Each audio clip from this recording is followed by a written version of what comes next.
league wins so far? I mean, I was really proud of the boys. I thought played the right way for the vast majority of that game, and I think as the head coach of a club that's going through a learning phase and a building phase, you need wins to build strong culture. And today, we'll spend the next 24 or 36 hours enjoying victory because they've been, a bit far apart. So the boys, I think they deserve to enjoy the victory. I think you had a chance to be really ruthless today, and you were you had a chance to really put the foot to the throat, and the pressure and the effort just maintained throughout, even when the game was long gone. So. Yeah, I was really. It was a challenging game to scout. Obviously, they've got some significant injuries, and it's quite unbelievable the way their list has come together and where they're at in that phase. It must be enormously frustrating for them, and so that is out of our control. So the only thing was in our control was the way we wanted to play the game, and I think we were able to keep the pressure factor up over 2 for just about the whole game, for every 10-minute period of the game. So I think the relentless nature of the way that we played meant that we got scoreboard ascendancy reasonably early, but then we're able to play in a manner that, I think my job as the coach of this football club and to help run this football program, and I look at our 80,000 members, and you're trying to play in a way that makes them proud, and I think we're able to do that today. So I hope all the Hawks fans watched what we did today and said, I can see what this group's going to become. It feels like you guys have sort of sent a statement today too that you're not the worst team in the competition. You've been unlucky with a couple of games. Adelaide springs to mind down here. GWS before that. I mean, was that sort of the motivation as well, to sound like a bit of a message that we're better than people think we are? I wouldn't say it's motivation, but certainly we think we know the path we're on. We know the direction that we are taking, and we know that there's still a fair bit of room to grow in that area. Even last week, we played Melbourne, and they're a very, very good side, obviously, but we just shot ourselves in the foot with our execution, and we worked on things, and we continue to make progress, and we continue to take steps in the right direction.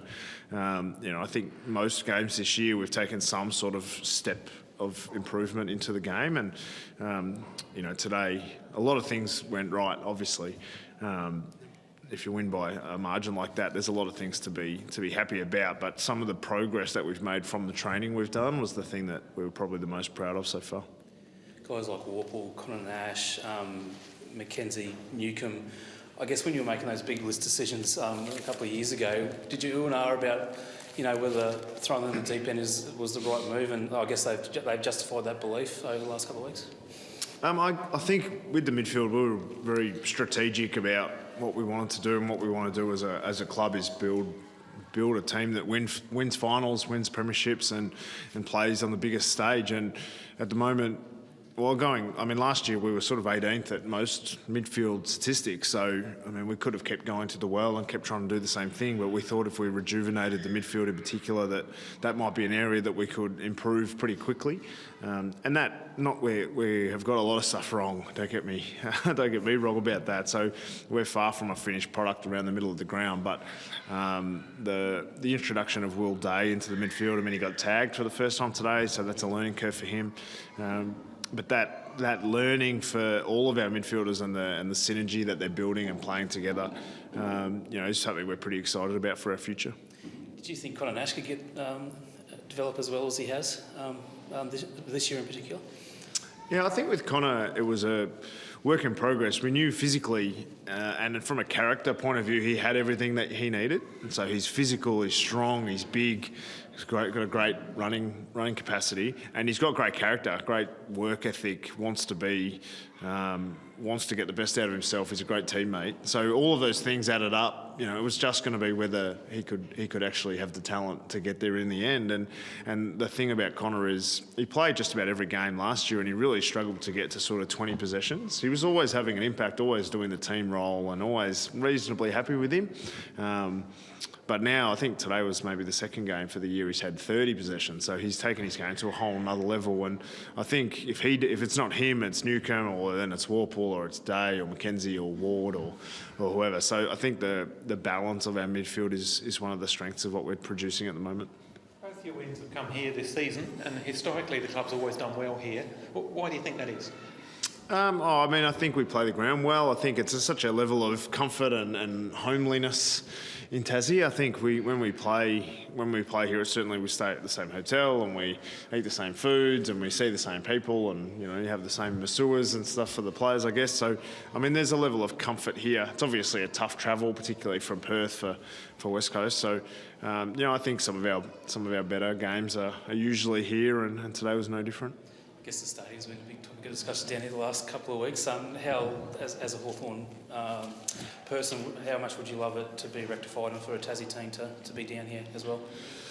I'm a little bit torn with this because now that they've been given a licence, I sort of think of them as the enemy, to be honest. So we're going to be playing against them, and I think it'll be a great rivalry because we've got 8,000 members in Tassie, and I'm really going to be doing everything in my power to keep the 8,000 members as Hawks fans. So as much as, we're excited by a new Tassie team, of course, but I'm being more excited to keep our 8,000 fans and be able to fill whatever stadium it is. We obviously love playing here. So whatever stadium we end up playing them down here, I hope that there'll be at least 8,000 Tassie people that are still going to be supporting the Hawks, and we'll play against them in years to come. What role do you think Hawthorn can play in Tasmania once the state gets its own team?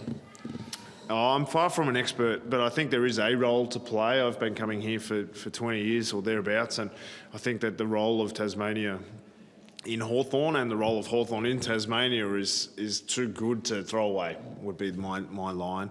I think we've done a lot of really good work in the community, and Tassie has been really good for Hawthorn, and I think that partnership that's been happening for such a long period of time has grown the image of the state in a great way, and certainly Hawthorn are proud to wear Tasmania or Tasmanian now on the sponsorship spots on the jumpers and the gear. So I think that there'll be a role for Hawthorn in Tassie ongoing.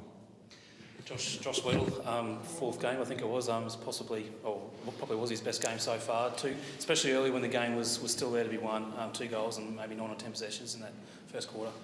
Yeah, I think some of those young guys, I just heard them getting into each other about who's going to get the first Rising Star nod. So I think Seamus Mitchell has been really consistent in the games that he's played. He's just become a staple of our backline so quickly, and he's doing some fantastic things. I think Cam McKenzie had 22 and kicked a couple of goals. Josh Weddle had 28 and kicked a couple of goals. And I think all three of those the boys are getting into them, saying who's going to get the Rising Star nod. So, I think they're 3 players that are, I think Josh Weddle's still 18. I think it's his birthday coming up this week, actually. So to be able to play with the level of confidence and love of the game that they are, we suspected that they'd be the players that they're becoming, and they're doing it quickly. And to be honest, that's the job that we got. That's what we got them here for, to become good Hawthorn players quickly, and to help take us to the finals and back into winning finals and premierships. And Ned Reeves, how he was subbed off, was that a precaution, or has he got a little bit of... Yeah, so he had a bit of an ankle last couple of weeks, and then not sure if it's the same or it's in the same sort of area. He was happy to keep going. We nearly did it at half time, but we sort of gave him another 5 or 10 minutes. And obviously Connor McDonald is a very good player. Came off COVID last week, so still wasn't 100%. So having him as the sub and injecting him into the game was pretty important, and thought he played well in the second half, so it was pretty precautionary. And Sam Frost was reported as well, so did you see too much in that? Frosty? Yeah, no, Frosty's been really strong for us. His level of consistency as a key defender, it's a really difficult position to play, and I think James Blank coming in has helped him a little bit, so he plays on a little bit different matchups, but his consistency of effort is what everyone wants to see, and he doesn't always get it right, Frosty. But I think his level of desire to get the best out of himself and to play well for the team is as good as anyone's, and they're the players that you love to coach and you love to have as teammates. Thanks. No worries. Cheers, guys.